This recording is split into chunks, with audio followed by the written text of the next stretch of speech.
Welcome out to another episode of It's All Been Truck Before. This time, explorers, Deep Space Nine, explorers. You know, we're explorers. We've been going where no podcast has gone before. I can't even get to say that with a straight face. But nonetheless, you've been exploring with us. Explore more. Become a Patreon member, patreon.com/IBD. And I'm going to bunch them together. And follow us on Facebook. It's All Been Truck Before. Truly explore the depths of depravity of us and the fun we've been having for all these years here on It's All Been Truck Before. Let's go exploring. Explorers, Deep Space Nine. It's all been trekked before. Welcome out to another episode of It's All Been Trekked Before. Finally, your regular crew is back together. This is Steven. And Keith. Jimmy-Jerome, we are delighted to have Keith back because we've had him sporadic lately. And so excited to dig into this episode. This is a good one for you to come back in my opinion. There's a lot going on. Deep Space Nine episode... Explorers. Faces is next week. That's scared me for a second. I was like, did I watch the right one or not? The Deep Space Nine episode in the pale moonlight. You're caught up to season 6, right? You've been gone a little while. We got that. No. Explorers. First impressions. I can't remember suddenly. I can't remember I can't remember how it started off, but it's just, all right. Well, I mean, it made me think about, I wouldn't necessarily call it a trope, but something we were saying about certainly the original series, the sense that the writers were focused on different kinds of genres, like more like a Western or something at sea, or the different kinds of ships that they really want to use those kinds of those kinds of conceits and those kinds of settings, but they couldn't find a way to well, I mean, not that they were trying that hard. I mean, they weren't really conceiving of space in the same way as it might work, because there's then that mindset. And so this was sort of like, it reminded me of that. Them trying to find a way to really force it to be like a ship, sea ship. I thought it was an interesting departure episode from all the Maquis stuff. We touched on some of that stuff, or all the stuff. We still got to the Bajoran, Cardassian stuff, but the Minion building stuff. I thought it was like, I almost felt like going backwards with Bashir, but then it got kind of redeemed to that storyline. So I thought it was enjoyable. I think would be accurate. The Bashir storyline actually really surprised me. I should have seen some. I felt like I wasn't. I guess I wasn't focused enough on it to try to overanalyze it. But it really did seem like they were teasing something there at the beginning, and in a way, it made sense because we've seen him change. So it's almost like them suggesting that people were perceiving him back then too. I think that they literally even had the chief talk about that. So you like to encourage you to imagine that this was all about her having been offended by the old Bashir or something. Yeah, I thought the turn or whatever in that was really great, and then kind of illustrates all those points you're talking about, Keith. And because I didn't know where it was going. And then when it finally did the turn, it was very much about. I wrote down "What a Fool Believes," the Doobie Brothers song, where the guy thinks that he and this woman in high school had this relationship. Turns out he was just an afterthought to her, but she was just like the sun and the moon. She hung the moon for him, and then he finds out, oh well, it never was or whatever. So that's not exactly what happened here, but kind of. She's like, oh, I thought you were this other person. I didn't know that's who you were, and he's been holding this grudge for no reason and everything. So I thought that was really good, and a lot of the grass is greener kind of stuff. We'll get deeper into this later, but I thought some good stuff here. In terms of the Bashir storyline, and honestly, I was way more focused on the Jake Ben storyline. So it's funny that you both zeroed in on the Bashir. I think I liked the layers of playing it as the classic romantic history trope, but they didn't add romance to it. They kept it out. Other than the and I think the Lita scene may have almost been a fake out to get you thinking that way before they, did it. I liked the Bashir stuff. I liked the Jake Ben stuff a lot more. What I also liked about this episode is there's at least like 4 major elements locking into place for the way Deep Space Nine goes forward in the new serialized format. Like we were introduced to a number of things that are going to have lasting effects. For instance, Lita, it was a very brief scene, and it definitely felt like she was a one-off character. She is not a one-off character. She will be around for the rest of the series. She's a Dabo girl, but she'll be around. She'll have other agency and other plot besides just being there to flirt. Yeah, when I saw her, I was like, have I seen her before? Because then I made the mistake of, not the mistake, but Yeah. did my research and it's like, oh no, she's gonna be back later. Which You I'm have very, seen her in Lower Yeah. Decks. yeah, So spoiler. yeah. I think she Element- I think she resembles Kira in some ways. Hmm.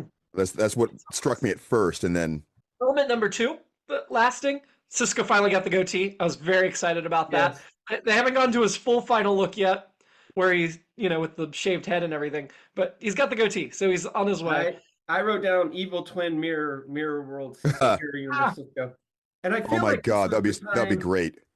I feel like this was the time in the 90s where every guy was doing the goatee.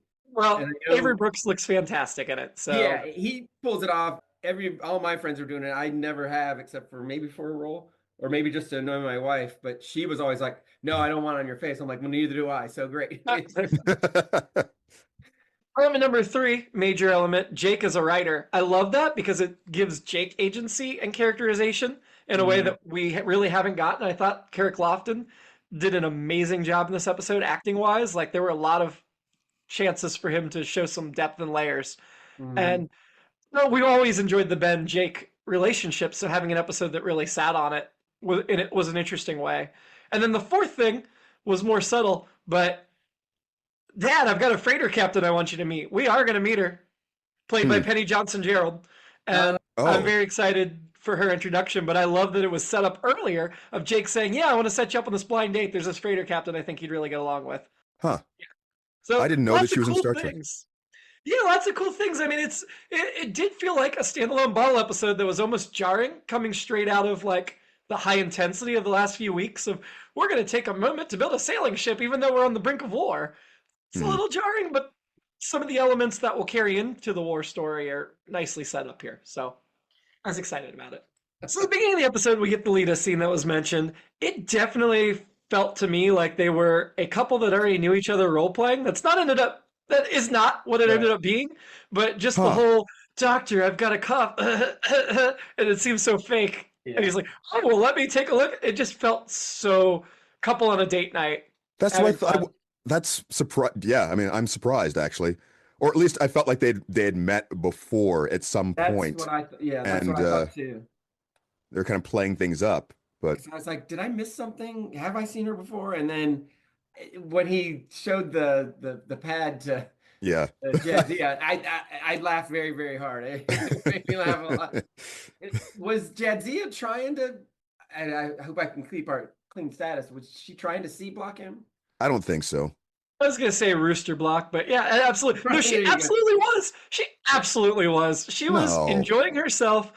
I think she was having fun with it. I don't think she was doing it in a way of like, oh, I want him, or it was more like I'm gonna mess with this guy because he's my buddy and I like doing that. And if she thought it was like a serious relationship, I don't think she would have done it. But yeah, definitely the going away when the go away on the pad was great, and then when she immediately brings up the Lexington and Elizabeth Lenz and starts that thing, that was she didn't need to tell him right now because she's like, oh, this person's coming. Well, when are they coming? In like 3 weeks. Yeah, it was purely just to mess with him.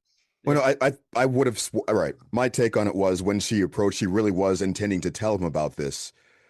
But I think the messing with him started after the go away. It's like, the kind of I think she had a legitimate reason to approach, but yeah, I mean they were portrayed as close enough friends. She probably knew the story about Elizabeth Lenz and their backstory and everything. So yeah, the first in the class, second, and there's been made mention of this specific question he missed before. This is like a major part of his story, and they've also made mention in the show that this is a really easy question that nobody should have missed. And I think all of that's going to come into play in a later plot. So I'm just taking note of it this time through of, oh, okay, I think I see what they're setting up here. We got the Jake Ben. Jake hides the pad, because he's looking at porn, clearly. Not really, but that's what it seemed like. It had those vibes there. Another thing in the episode that was like almost sexualized, but then they ended up playing it very chaste. I don't know. It's like they're toying that line of what we're going to do. The blueprint for the solar ship, 800 years old, that was fascinating to get more of that Bajoran history. And I think it's really interesting that this is a people that's so focused on arts and exploration, and they never really got into like weapons and war, and that's why they were so easily conquered. It really gives you an idea of what Bajor was like pre-occupation, and I thought that was pretty cool. Fashion note, what do we think of Cisco's grease monkey outfit? I mean, I don't, I've never seen a monkey build a spaceship, but that's just the colloquialism. Monkeys can't fly. That's monkey. What did we think of his outfit? It didn't look like, I mean, it looked fine. It didn't look like something you'd want to get dirty, but I guess there's not a lot of grease involved in these spaceships. It's weird because they talked about, when they were talking about tools and the whole O'Brien being a skeptic, Kira being a believer, which is a nice shorthand to remind everybody of where they stand. But when they were talking about the tools, O'Brien that mentions a saw, and Cisco's saying, I want to do cut the wood by hand and use the old ancient tools. But then when we have the montage of building the ship, it's all welding and metal. There's no hint of wood anywhere. Yeah. And I'm like, could you not adjust? I get why they would, it's a spaceship. There should not be wood. But why couldn't you have made the line about metal? It felt like a little unevenness in the writing there to make it make sense. And there were a couple hands on this because it was written by Renee Echevarria, but it was story by Hilary Bader, somebody we've discussed before. And I think this was one of her better efforts. So I just think maybe those two writers, if they were focused on different things, they may have changed one thing and then not missed changing it everywhere it should have been changed type situation, Have we had a lot of montages? I don't think so. Star Trek in general? I don't think so. Yeah, I think the whole Chakotay.net, their transcript calls it vignettes of him doing that. But in my mind, it's really kind of a montage. And I can't really think of, maybe in the Wrath of Khan where we see them getting ready to do battle or whatever. I don't know if it's necessarily a montage, but just the episodic week to week, yeah. Of course, every time I see a montage, I keep thinking, you need a montage. Yeah, exactly. So Jake disappoints Dad to hang out with Leanne. Wasn't Leanne Lark voice? Yeah, and I double checked that because I'm like, yeah, isn't that her? And so I initially wrote Leanne greater than dumb trip with Dad. And then he changes his mind, and I thought, oh, did something happen with Leanne? But I couldn't find anything. He just changed his mind. Well, I think the mind change was because you had this serious conversation you wanted to talk, and this gives him undivided attention. And that's important. And Jake really does put family first like his dad does, despite, the teenage wanna. But yeah, it's disappointing because I don't think we ever see Leanne again. And it felt like, oh, we just are going to pick a name that you guys recognize. Because, I'm always disappointed not to see Lark Voorhees. So. I know. I'm sorry. So then we know that Jake's secret has something to do with New Zealand. And you'd have to wonder if Carrick Lofton got cast in the Lord of the Rings movie that was starting to film a few years after this. But I don't know.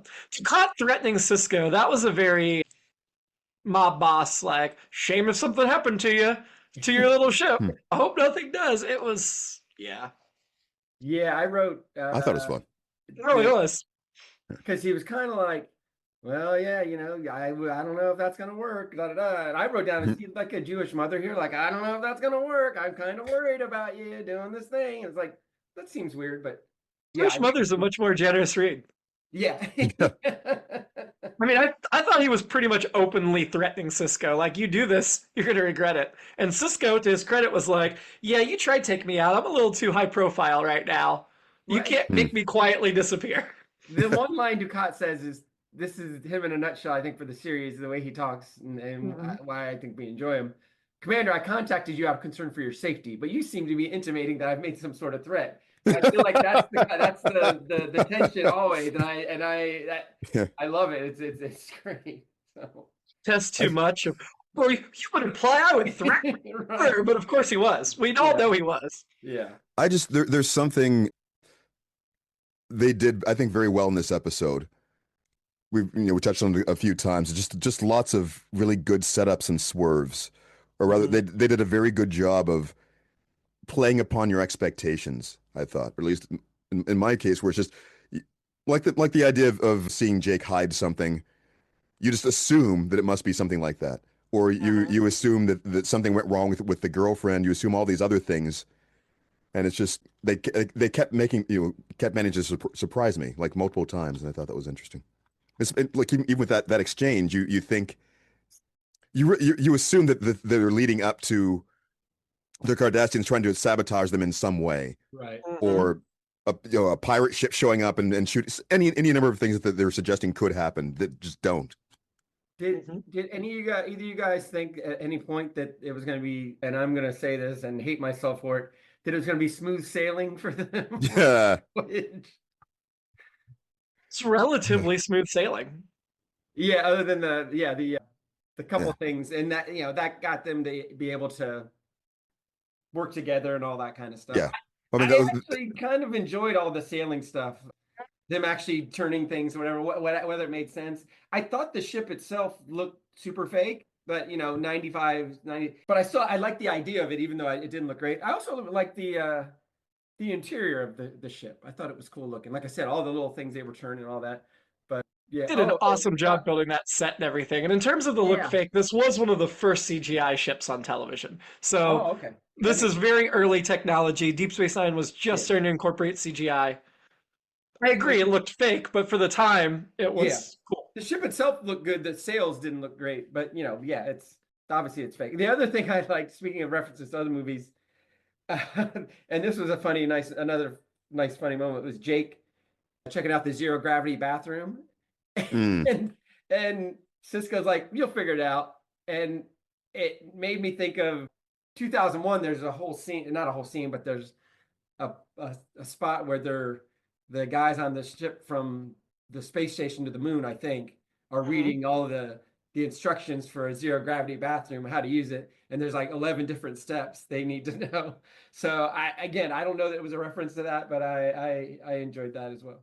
So when they talked about the ancient Bajorans and how the Bajorans had claimed that they had made this trip and the Cardassians said they didn't, and the evidence was sketchy, and the solar sails opened up and then they rippled a little bit, that made my mind go to the people that say the moon landing was a hoax and the flag rippling being one of the evidence. And I kind of wanted this that was my alternate episode, was could you make the parallels between the moon landing hoax more obvious and more a part of the story, so then later when they disprove the hoax, you could subtly wink and nod and say, yeah, the moon landing was real, why are you people so dumb? It's the same. I don't know. That's what I had. That's No comments on Bashir's decorating choices. For somebody that has just started decorating his apartment for the first time recently because he lived in Spartan, he sure is all of a sudden feels like he's an expert on decoration and placement of things. Morn and Quark lurking in the background and betting on Bashir, and all the visual gags with Morn in the background this week.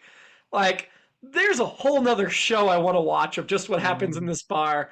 And it would almost be like a Lower Deck style show, and they could still do it as an animated show now, but let's see what happens in the bar during the war. All these big battles are going on, and then we just cut to them goofing off in the bar, because that's, Quark and Morn aren't going to fight in the war. And I just think there's a really fun comedy alternate. If they had made this in 2005, I think they might have done webisodes of that, because there was that brief period in 2005 where they were all the shows were doing webisodes. But well. Ben's reaction to Jake's writing, it's maybe the one time in the series I don't feel he's being super supportive as a father. I get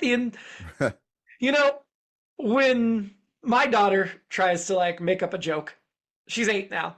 I have been upfront and honest about that joke didn't really work. Here's how a joke is structured. Let's work on it. Let's get better at it. And Sisko did do those things to Jake. So at first it resonated with me, okay, he's just going to be honest to a fault. But then when you find out Jake got a whole scholarship off of it, you're like, oh, are his complaints really that valid? Or is this just more him taking out his feelings and looking for things to say? And I don't know. It did feel like he was supportive, but it also felt like if these writing experts think Jake's story was really good or giving a scholarship based on it, how bad was it that Ben needed to be so withholding of the praise? Yeah, I thought he was I want to be supportive, but I can't resist giving notes. I think I wrote down. Oh, Sisko has notes. So, well, I think there's also the factor of Cisco being more of an expert in the subject matter than the people who would have been evaluating the writing in and of itself. That's a good point. And to Jake's credit, he really seemed to take the criticism well and really, yeah, like wasn't offended by it. He took it with maturity. Maybe that's also like, hey, these guys already told me it was great, so I don't, what your dad. But also, I think Keith might have a point though that there was like actual like good criticism. The criticism was fair and valid. So another nice thing about him writing and getting that scholarship or getting offered, a fellowship. Keiko helped out with it. So Keiko helped. So yeah, she helped. She passed it along. So and always this is a nit for sure, but I kind of like that it's in New Zealand, but I also always wish that it was that somewhere other than Earth that was like, oh, I'm gonna go do this on Rigel 7 or whatever. But that is strange, isn't it? Yeah. But I like that they picked a place that wasn't Oxford, or whatever, or Harvard or whatever, but still Earthbound, but still. This whole story about just beaming home for dinner was fun. Yeah. I went to San Francisco, but I went home to New Orleans every night for dinner.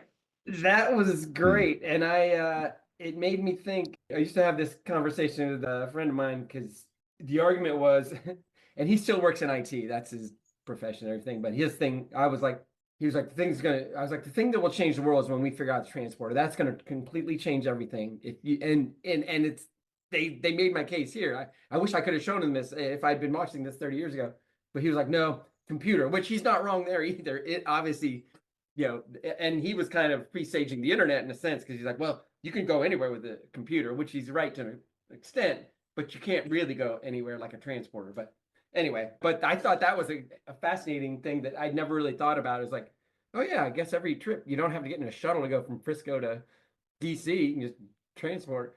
But I like I also like the extra little detail. Yeah, but you only have so many that you can use. I thought that was great. Yeah, so nice detail there. Yeah. Drunk Bashir and O'Brien singing, that was a fun little scene. And O'Brien, I think Keith had maybe mentioned this at the top about like you're very polarizing. People either love you or hate you. Well, I know because I used to hate you. Oh, so how do you feel about me now? Well, I don't hate you because O'Brien can't bring himself to say I love you, but it was heavily implied. And I liked that they didn't have to say to Bashir was like, oh, Chief, that means so much. And he's like, well, it's from the heart. I don't hate you. I thought it was a fun scene at first. I was like, are they playing this too drunk? But I liked all that stuff. I didn't necessarily love the singing, but I'll come back to that in a second. There's also Bashir gets up and then he lays back down upside down on the chair, and that made me slightly nauseous because I was just thinking the room's got to be spinning for him right about now, and this is not going to end well. And O'Brien's the one who says we should switch over to Synthanol or whatever. He's like, no. Huh. And then with the singing, it took me, and I'm going way back on this one, Lieutenant Kevin Riley singing "I'll Take You Home Again, Kathleen" way back in Naked Time. Which I'm obsessed with Greater Than this week, Greater Than or Less Than. I have that Greater Than, these two singing, but I ended up enjoying this scene though. It's funny we're talking about the drinking when we always drink when we're recording this, but I don't think any of us is today because it's 10 a.m. on a Sunday. No, I think I have enough running through me from last night that technically I shouldn't be driving probably. No, I'm not that drunk. Or it was 10 a.m. on a Sunday. Like I don't generally day drink, but I might have done something slow if I didn't have to work later, and I have to work later. So it's I'm not gonna do. Yeah. Well, let's see. Somehow that solar vessel gets to warp speed, which I know I don't know all the scientific stuff, and I get that it's a completely different engineering frame of reference. Ben kind of implies because it doesn't equate to starships, but I still was like, really, you can get to warp speed just kind of accidentally with sails? That seems suspect.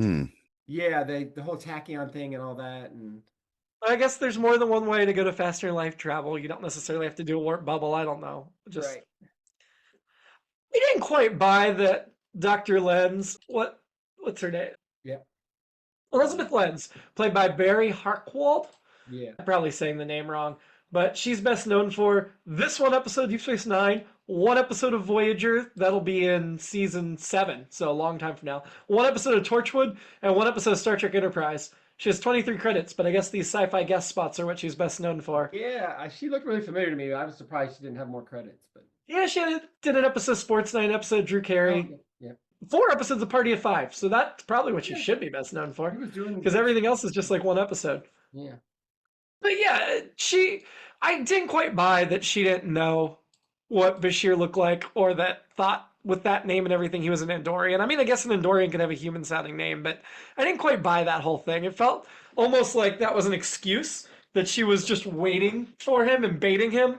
And then like, oh yeah, no, I just didn't know it was you. But really, she knew it was him the whole time. I don't know. And that's not the way they played it. They played it very sincerely. It just felt a little bit off.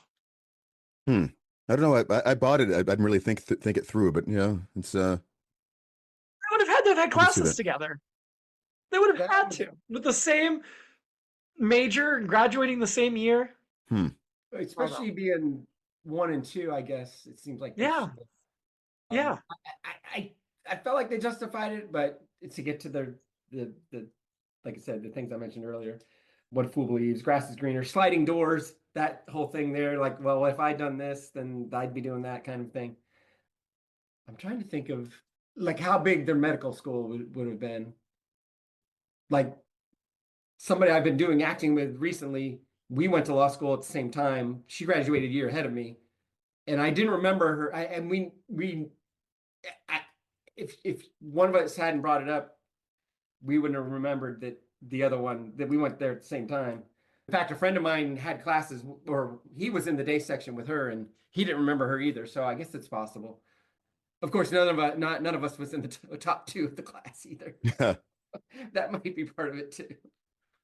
Okay, so I have Chase Masterson's IMDb up. We hadn't talked about her yet. Yeah. And the tab was open and there's a video playing on her screen that it's on silent, obviously, but it's apparently a movie that's got like a marionette Captain Kirk that looks like it's out of Team America and stars Chase Masterson, Tim Russ, and Garrett Wong and Snoop Dogg. And it's called Unbelievable, the movie. I guess it came out in 2020. It also has a ton of other Star Trek cameos like Nana Visitor and Rob Ricardo and Walter Koenig and Nichelle Nichols. And I'm like, what the heck is this movie? And why have we not watched and reviewed it for the podcast yet? Best known for her Deep Space Nine role, Star Trek of Gods and Man, which was a fan-made video that had Nichelle Nichols and stuff. Yesterday Was a Lie, which is a 2009 movie, and a short called RUR Genesis from 2013. She has 67 credits. Yeah. She's done some Doctor Who audio adventures. Her most recent Star Trek appearance, of course, was in Lower Decks, but she's also done a bunch of the fan-made Star Treks as well. I guess there's over 40 Star Trek cast members in that Unbelievable movie. Wow. That is unbelievable. It does sound like an unbelievable movie. I enjoyed her. Not to anybody's surprise, you guys or anybody listening, I was immediately taken with her. I'm glad she's going to be around later. Yeah, me too. I like her a lot. And I do remember very specifically, and I don't remember what episode it is, but there's an episode coming up. I remember an interview with her in a magazine where she's like, yeah, I could only wear moleskin in this scene because it was like basically nudity, even though they couldn't show anything in television. So they definitely play up those assets of her in this way, maybe because they decided at this point not to go down that road with Dax and Kira. They decided to add her in, which I don't know is totally necessary to have the sex appeal, but it's very in the old, keeping with the old 60s Star Trek to have sex appeal around. And I think they may have made her a little uncomfortable by going a little too far with it, unfortunately. But she was game and she did it. To that end, and this is not necessarily a bad, you can look at her Wikipedia. It's not one of those, but she was named one of the world's 50 sexiest women by the men's magazine Femme Fatales. This was 2004, back when Maxim and all those were before the internet took over that part of the thing. Favorite science fiction actress on television in a TV Guide Readers Poll, somewhere around that same time. And then 2009, AOL was still a thing then, named her one of the 10 sexiest aliens on TV, according to and is regularly voted the most popular guest at Star Trek conventions. So I think that she's leaned into it and enjoyed it. She also had I'm going to call it a landmark suit, but she sued Matchmaker.com. There was an issue where somebody created a fake profile of hers, but used real information. And Oh. so she sued matchmaker.com, and they were like, the court said, well, really the guy's the problem, not them. So, but Of course they did. yeah. So it at least shone a light on this thing, and I feel like the laws may have changed since then, but in this day and age, hard to say. Hey, another credit that Chase has that we didn't talk about is she was in Free Enterprise. I don't know if you remember, but she was Yes. briefly in that movie that we reviewed, and I mentioned her at the time when we reviewed that episode that she's Yeah. a Star Trek actress, but you wouldn't have had the context yet. So Yeah. anyway, why I do want to know why nobody on Deep Space Nine's tracking Ben in the solar vessel. I mean, given the Dominion War threat, given he's the captain of the station, like it's not that hard to task an incident ops to keep a permanent lock on the ship so the Deep Right. Space Nine would know right away that they disappeared. I also think, as much as you don't want to take future technology, you do have a communicator for emergency. You need an emergency phone with you, essentially. It felt like one of those things where it's like, well, we'll be fine. Communication will be spotted on the planet, but we'll be fine. Don't worry about it. Nothing could go wrong. It's like, of course, something's going to go wrong. Yeah. Well, it So, just seems like a just basic precaution to take was to Yeah. provide some sort of tracking on your yeah. captain. I really He's not a while captain we're yet; he's still still on commander. the But ship, I like their sailing clothes. Again, I don't know that Yep. they're necessarily sailor related or to anything they were doing, but they look sharp. Yeah. They look good. I was glad Jake's taking deferment year because that means it's not a Wesley Crusher situation where they're suddenly going to write him off the show. Yeah. And not to spoil whether he ends up doing the Fellowship or not, but he's in all 7 seasons. He's not going anywhere. He'll unfortunately not really get a larger role that he's had. Where we still continue to only see him about half the time, but he's around for everything, and it would be really sad if he exited at this point. So, And then we get Ducat welcoming them, doing the fireworks. That was real cheesy but fun. Yes, it And was. also, oh my goodness, we just found this archaeological site that proves Mm-hmm. Oh my God! what a Yeah, coincidence. Yeah. I'm so glad that that so many of those. I don't know if I would go so far as to call them red herrings, but just little breadcrumbs they leave that make you think they're going to go a different direction with it. They took that opportunity to just play it for a little bit more of that kind of the comedic banter, and just that that sort of telegraphing knowing intrigue, repartee they had between each. That's just hilarious. Just it's a much Yeah, a much better payoff. I thought. agreed. Yeah, I thought both storylines ended kind of, and I'm totally fine with this in a very happy way, a very like, oh, isn't this great? Which I think is fine. I think it's fine for us to have some happy endings. We're about to get into a lot of dark stuff on this show, Right, so give us some exactly, yeah. happiness where we can get it. Like I said at the time, I thought it was nice, an episode where we weren't overwhelmingly talking about Maquis and Cardassians and Bajor and the Dominion and Dominion, yeah. the Dominion and all that stuff. So I thought it was a nice getaway episode. I didn't make a note of this.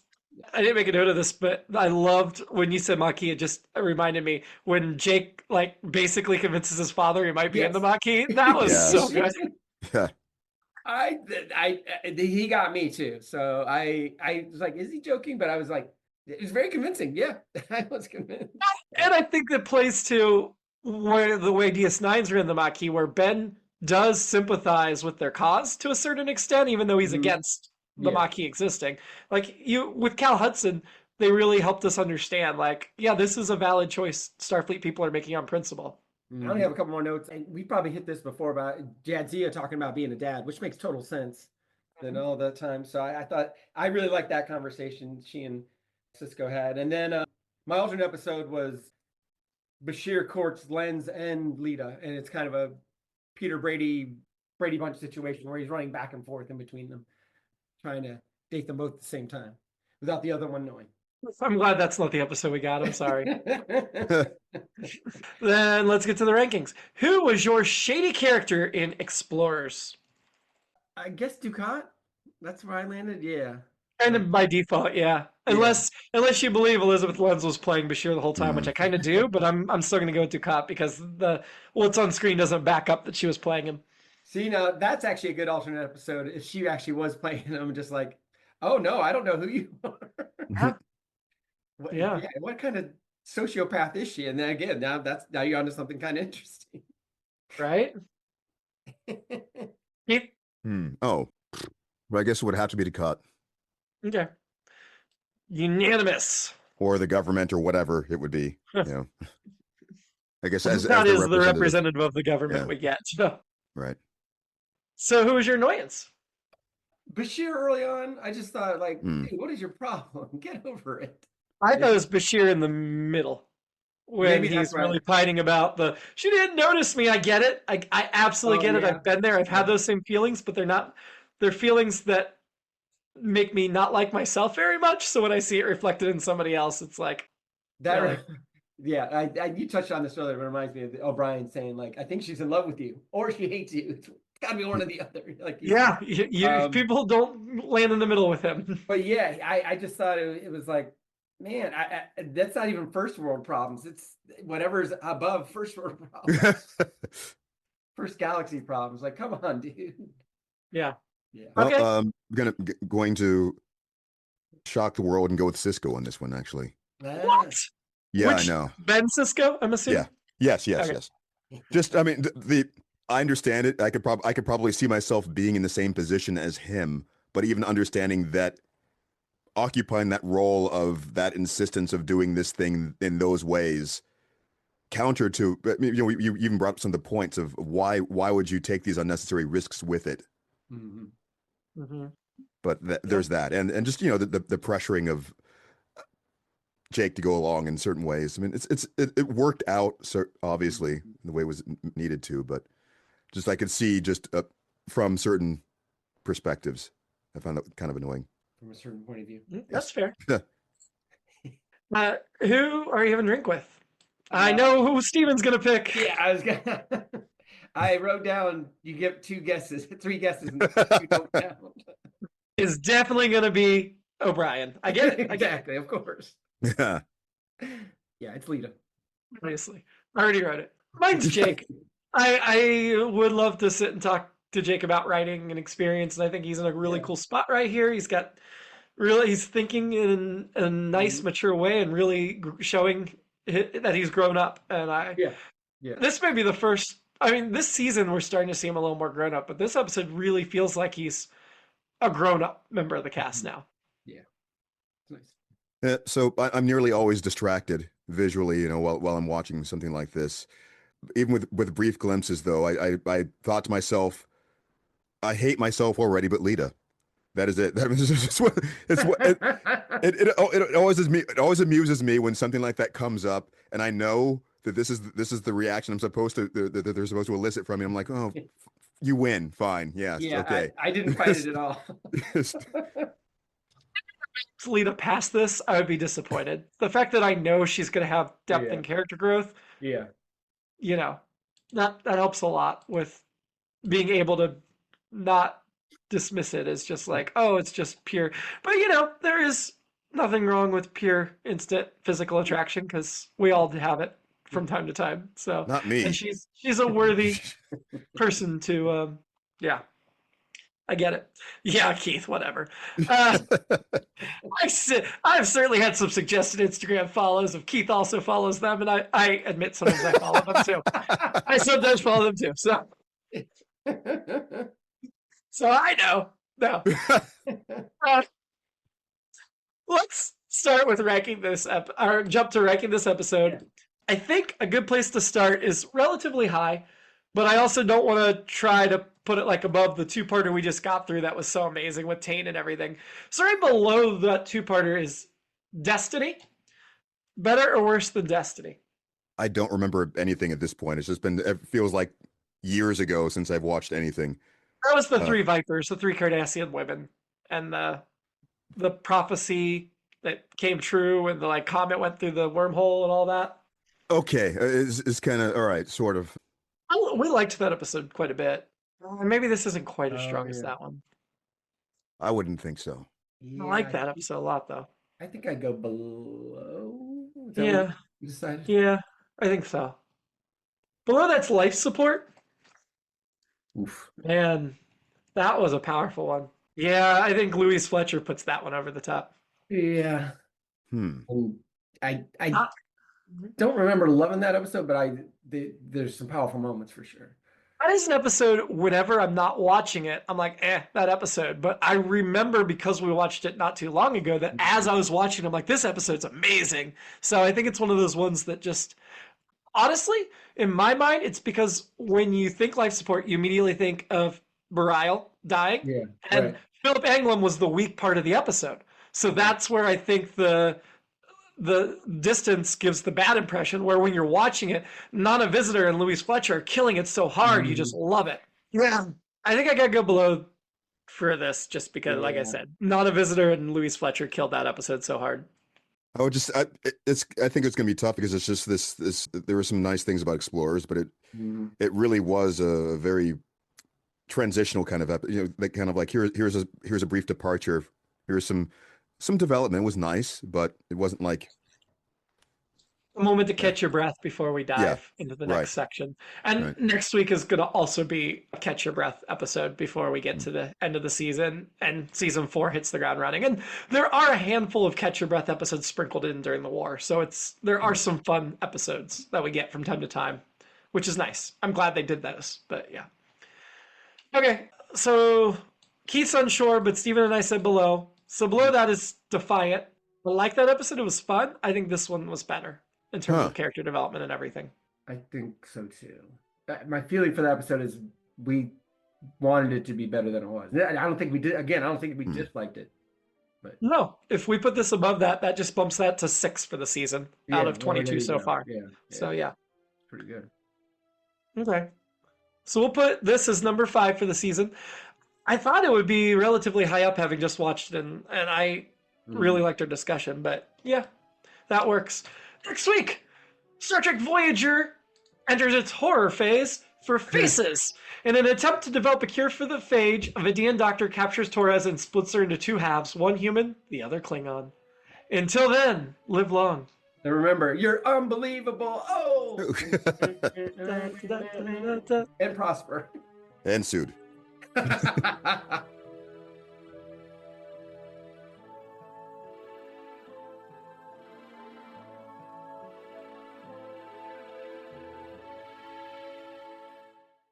It's All Been Done presents Who's got the time?